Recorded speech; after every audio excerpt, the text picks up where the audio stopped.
é que vocês estão? Meu nome é Marina, eu sou médica sanitarista e eu sou professora da média de preventiva. E hoje eu tô aqui para falar com vocês, para fazer uma revisão de um assunto que cai bastante, que é a declaração de óbito. Não vou falar aqui tudo que existe para se saber de declaração de óbito, porque não é o objetivo. O objetivo aqui é fazer uma revisão focada do que é mais importante na declaração, beleza? Então, vamos lá. Mas antes de começar, se tu tá chegando aqui do nada, não sabe nem quem eu sou, não sabe nem o que está acontecendo, a Medway, nós somos uma empresa de ensino médico. A gente é uma empresa de ensino médico que ajuda vocês a passar no sonho de vocês, a fazer o sonho de vocês, que é fazer a residência médica em São Paulo. Então aqui no YouTube a gente vai revisar os assuntos que são mais relevantes para as provas do Estado e, se quiser também, se liga nos nossos guias estatísticos das instituições.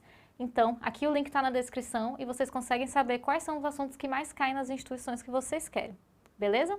Mas vamos lá, vamos passar para a parte da declaração de óbito mesmo, vamos fazer a nossa revisão aqui para vocês irem bem nas provas. Então, como é que cai nas provas o assunto da declaração de óbito? É um assunto que ele cai geralmente dentro do assunto da ética e documentação em saúde, tá? Mas como é que cai de fato? As questões vão perguntar quando que uma declaração de óbito deve ser emitida, vão perguntar quem preenche a declaração de óbito, quem deve preencher e como se preenche a declaração de óbito. E olha só como é importante, mais da metade das questões sobre ética e documentação são sobre esse assunto. Então a chance de ter uma questão, se o assunto for ética e documentação, a chance de ser uma questão sobre declaração de óbito é bem grande. Então vamos lá. Primeira coisa que a gente tem que saber é quando que uma declaração de óbito tem que ser emitida, né?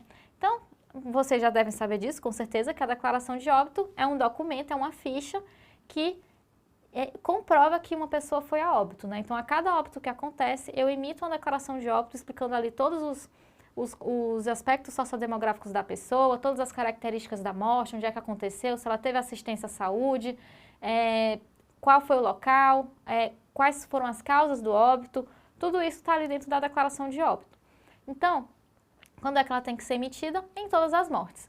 Isso parece ser bem óbvio, né? Mas tem alguns casos em específico que são especiais, né? Então, se for uma criança que nasceu viva e morreu logo após o nascimento, a gente vai fazer uma declaração de óbito independente da idade gestacional, do peso ou do tempo que ela permaneceu viva. Então, nasceu, teve algum indício de vida, a gente faz a declaração de óbito caso ela venha a falecer, beleza?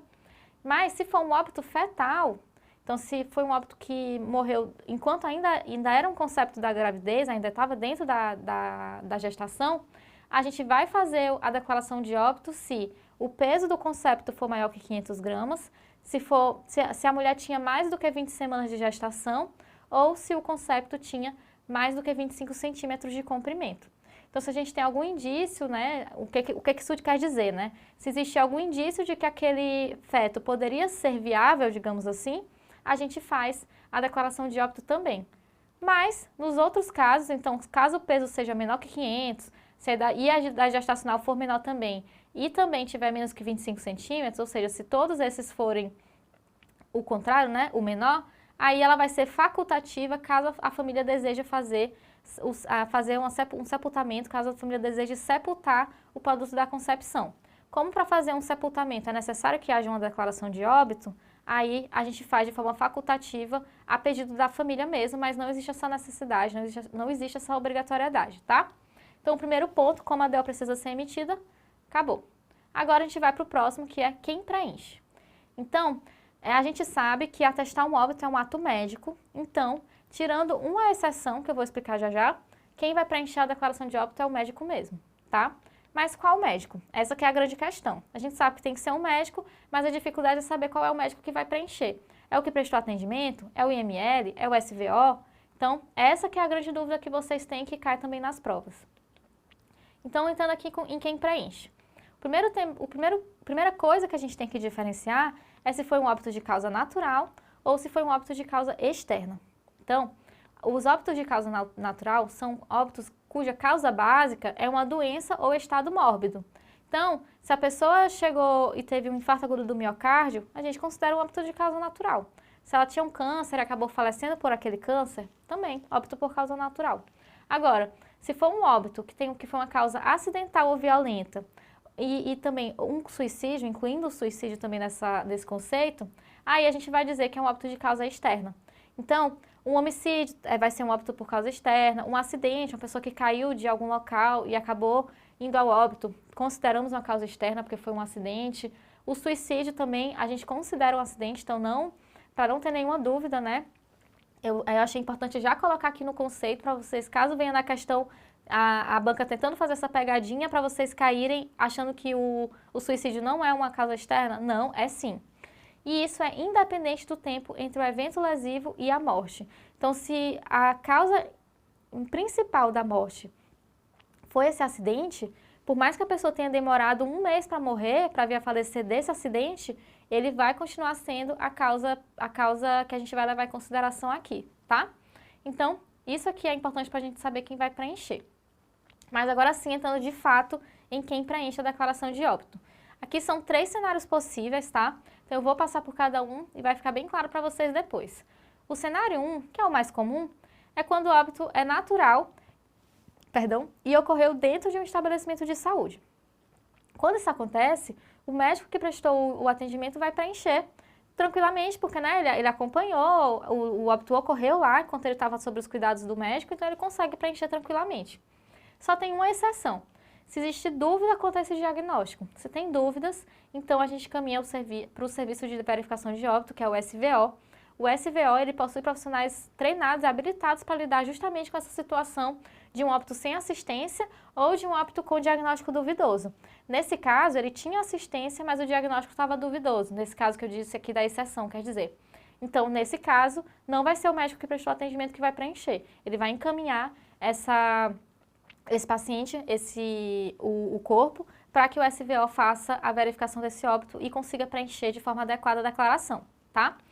Então vamos para o próximo cenário, né? O primeiro era um óbito natural dentro do estabelecimento de saúde, agora é um óbito natural que não aconteceu dentro de um estabelecimento de saúde. Aqui a gente vai ter 3 possibilidades. Possibilidade A, ele teve assistência médica, mesmo não tendo acontecido dentro do estabelecimento, houve uma assistência médica, por exemplo, o SAMU foi atender e nessa ambulância do SAMU tinha um médico que prestou atendimento. Se sim, esse médico assistente vai preencher. Ou então, tinha um médico da saúde da família que estava fazendo atendimento do paciente ali, dentro de casa, e o paciente veio a falecer. Também pode, o médico assistente aqui vai preencher. Mas, se tiver dúvidas também, novamente, encaminha para o SVO, tá? Então, teve assistência médica, médico assistente. Próxima opção, óbito natural, que não aconteceu no estabelecimento de saúde, mas nesse caso, no caso B, não existiu assistência médica ali. Mas, nessa localidade, possui um médico. Se isso acontecer, a gente manda para o SVO que vai ser o responsável, já que não tinha um médico lá para dar assistência, mas se não tiver SVO na cidade, aí qualquer médico vai poder preencher. Então, o ponto B é uma pessoa que não teve assistência médica quando foi a óbito e nessa localidade possui um médico, então vai ter um médico ali para preencher. Mas, se for uma localidade sem médico, o óbito aconteceu, foi não natural, acontecido fora do estabelecimento de saúde, não teve assistência médica e no local, na cidade, não existe nenhum médico disponível. Não tem nenhum médico ali que possa fazer essa declaração de óbito. Aí entra a única possibilidade da declaração de óbito ser preenchida por alguém que não seja um médico. Aí vai ser o responsável pelo falecido, vai junto de 2 testemunhas, essas pessoas vão comparecer no cartório e o próprio cartório vai preencher a declaração de óbito, tá? É um caso bem atípico para um local, uma localização que realmente não tenha nenhum médico ali disponível, tá? Então esse foi o nosso cenário 3, agora a gente vai para o cenário, foi o cenário 2 e agora a gente vai para o cenário 3, que é o óbito por causa acidental ou violenta, incluindo o suicídio, né, como eu falei. Nesses casos, o óbito precisa ser preenchido pelo IML. Caso não tenha um IML nessa localização, aí um perito vai ser designado para que faça esse preenchimento. Então aqui a coisa é mais séria, né? É um óbito que teve uma causa acidental. Foi um suicídio, é um óbito por causa violenta. Tem que ter uma pessoa que é preparada para lidar com esse caso, para saber de fato o que causou essa morte. Então é um IML ou um perito, caso não tenha IML ali na cidade, tá? Eu sei que parece que é muita informação, mas calma, tem uma lógica por trás disso, vamos lá. Então, vou mostrar aqui a lógica toda por trás desse negócio de quem é que preenche. Então, se o médico assistente viu o óbito, já conhece o paciente, ele consegue preencher sem problema nenhum. Então, esse é o cenário 1, o médico assistente preenche. Se ele não consegue preencher, ou se não teve um médico assistente, o SVO vai ter treinamento para lidar com esse caso, que é o cenário 2. Se não tem um SVO na cidade, paciência, vai ter que ser qualquer médico. Mas, se não tem nenhum médico, mais paciência ainda, vai ter que ser preenchido pelo cartório mesmo, aí não vai ser o médico que preenche, né? Então aqui tem o médico assistente, aqui não tem o médico assistente, aí vai ser o SVO. Se não tem SVO, vai ter que ser qualquer médico. E se não tiver médico nenhum na cidade, aí vai ser o cartório mesmo. Por fim, se for um acidental, um óbito acidental ou uma causa violenta, aí é necessário ter uma análise mais criteriosa e aí fica a cargo do IML ou do perito, que era o nosso cenário 3 aqui que eu trouxe para vocês. Beleza? Então aqui fechamos quem preenche a declaração de óbito e agora a gente vai saber como preencher. São 9 blocos dentro da declaração de óbito. Eu não vou falar aqui de todos para vocês, senão a sala teria 1 hora de duração. Eu vou focar no bloco que mais é cobrado, que é aqui o bloco 6, condições e causas de óbito, que é a parte que a gente vai preencher com a cadeia de acontecimentos que levaram ao óbito daquele paciente. Não foquem, uma observação, não foquem no número do bloco, tá? Porque isso pode mudar de declaração de óbito para declaração de óbito, apesar dela ser padronizada, tá? Então não foquem no número, né? Só no que está nos blocos, porque os blocos não mudam. Então, o bloco 6, como eu falei, ele vai trazer as condições e causas do óbito. E é dividido em 2 partes. A primeira parte vai trazer, que é essa parte aqui de cima, ela vai trazer a sucessão de eventos, de causas de morte que levaram à morte. Então aqui, como eu estou mostrando para vocês, eu vou colocar várias causas, né, que são diagnósticos ou agravos e tudo mais, várias causas que vão me indicar a sucessão de eventos, cronologicamente mesmo, que levaram à morte daquela pessoa. Então, a causa básica, que é a que vai aqui na última linha dessa parte 1, ó, observem que tem a parte 1, que são essas 4 linhas aqui, e a parte 2, que são essas 2 linhas de baixo, tá? Então, a gente está na parte 1 agora. Então, a causa básica, ela vai ser a causa que iniciou essa sucessão de eventos. Então, pode ser uma doença, pode ser um acidente, é a coisa que começou mesmo essa sucessão cronológica dos eventos. E a causa imediata, que é a última causa, né, ela é a que levou diretamente à morte. Então, aqui, o que é importante vocês observarem é que essa sucessão de eventos vai ser colocada dentro da declaração de óbito preenchida de baixo para cima. Então, a causa básica, ela entra na última linha e a partir daí a gente vai chegando até a causa intermediária. A causa imediata, desculpa. Entre uma e outra, podem ter várias causas intermediárias, né? E aí a gente faz aí cronologicamente uma sucessão de eventos que, no fim das contas, levou ao óbito do paciente, tá? Pode também não ter nenhuma causa intermediária ou ter só uma causa intermediária. Quando isso acontecer, a causa básica vai ficar logo abaixo da causa imediata. O importante é que siga essa ordem de baixo para cima. A gente pode começar a preencher a causa básica aqui no D e a causa imediata aqui no C, por exemplo. Tudo bem também. Ou então começar aqui e vir para cá. O importante é que fique uma junto da outra, tá? Uma depois da outra. Então, não tem problema onde começa, o importante é que seja de baixo para cima também e que fique uma junto da outra. E aí a parte 2, que tem 2 linhas, vai trazer condições que contribuíram para a morte, mas não fazem parte dessa sucessão de eventos. Então aqui são coisas que ajudaram aquilo a acontecer, mas não estavam ali cronologicamente junto, desencadeando essa sucessão dos eventos. Então, é importante que vocês saibam aqui, tanto para a prova quanto para a vida, que a gente não deve colocar aqui doenças aleatoriamente só porque elas estão ali no enunciado, ou no caso da vida, só porque está ali na história do paciente. A gente só vai colocar coisas que realmente contribuíram para aquela sucessão de eventos, beleza? E aí, tem esses outros 2 campos aqui que é importante vocês saberem, que são esses campos que estão aqui na lateral. Um que mostra o tempo aproximado entre o início da doença e a morte, e o outro que é o CID. O CID vocês não precisam preencher, é uma coisa que fica para os codificadores, então não precisa colocar o CID. Mas esse daqui do tempo, esse sim é importante. Então vai ficar, por exemplo, doença de Chagas há 5 anos. E aí ele vai mostrar realmente isso que eu falei, que é uma coisa cronológica, né? Então ele vai mostrar aqui de baixo para cima, cronologicamente a gente vai conseguir saber o que levou ao quê, né? Então é bem importante mesmo colocar. Beleza. E aí eu vou trazer aqui alguns exemplos também para ficar bem claro para vocês como é que faz para preencher. O primeiro é um paciente diabético, que ele é diabético há 10 anos, é hipertenso há 5 anos e tabagista há 20 anos. Ele apresentou um mal perfurante plantar há 2 meses, que evoluiu para sepse há 5 dias e foi ao óbito. Então, Aqui é um caso bem assim clássico, vai ficar bem claro para vocês como é que funciona.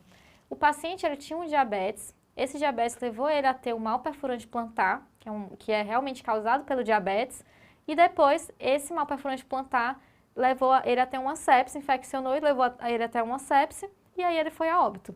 Fica bem claro assim a sucessão de eventos que a gente tem. E aqui a gente coloca também há 30 anos, que é o que ele tinha diabetes, há 2 meses que ele teve o mal perfurante plantar e há 5 dias foi quando ele teve a sepse, contando aí do momento da morte para trás, né? Então fica bem claro a sucessão dos eventos. Mas aí ele tinha uma hipertensão arterial sistêmica e ele tinha um tabagismo. São 2 diagnósticos que podem ajudar, podem auxiliar nessa sucessão de eventos, fazer com que ele morra mais rápido, ou mesmo ser realmente decisivo ali para aquela morte. Pode, faz super sentido. Então, a gente coloca também na parte 2 a hipertensão arterial e o tabagismo, que também contribuíram para essa morte, mas que não faziam sentido estar aqui em cima, porque eles não foram uma coisa que foi levada por uma e que ocasionou a outra. Entenderam? Como não faz sentido colocar na parte 1.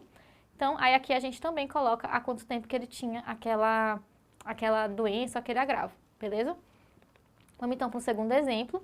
Então, aqui é um homem de 25 anos, que ele é pedreiro, ele estava trabalhando quando sofreu uma queda de andaime, uma altura correspondente aí a 2 andares. Foi recolhido pelo serviço de resgate e encaminhado ao hospital, onde fez uma cirurgia em virtude do traumatismo crânioencefálico e morreu após 3 dias por edema cerebral.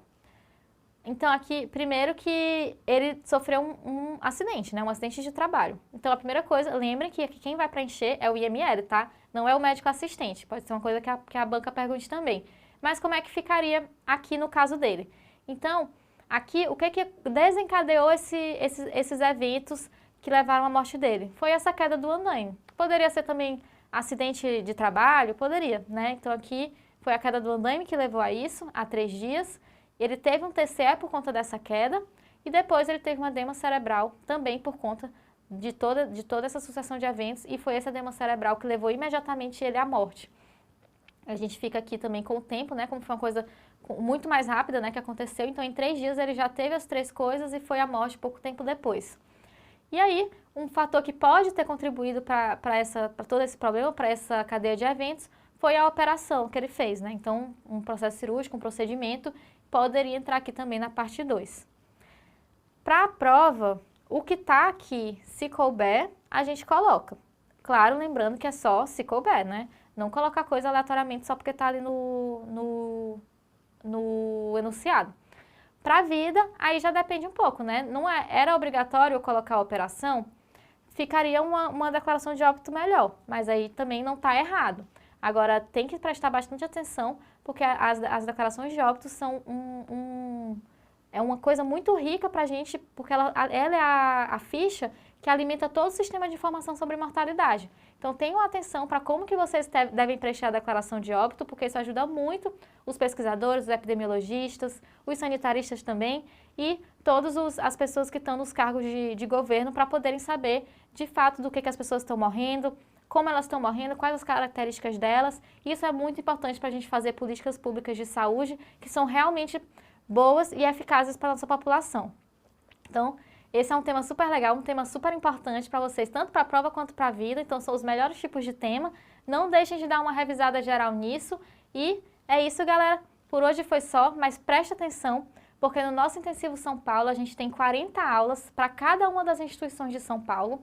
A gente tem simulados inéditos para cada instituição delas e, além disso, a gente ainda dá para vocês um curso diferencial de cirurgia e um curso de imagens radiológicas e a gente está com vagas abertas ainda para o nosso Intensivo São Paulo. Beleza, galera? Por hoje é só. Pra cima. Até mais!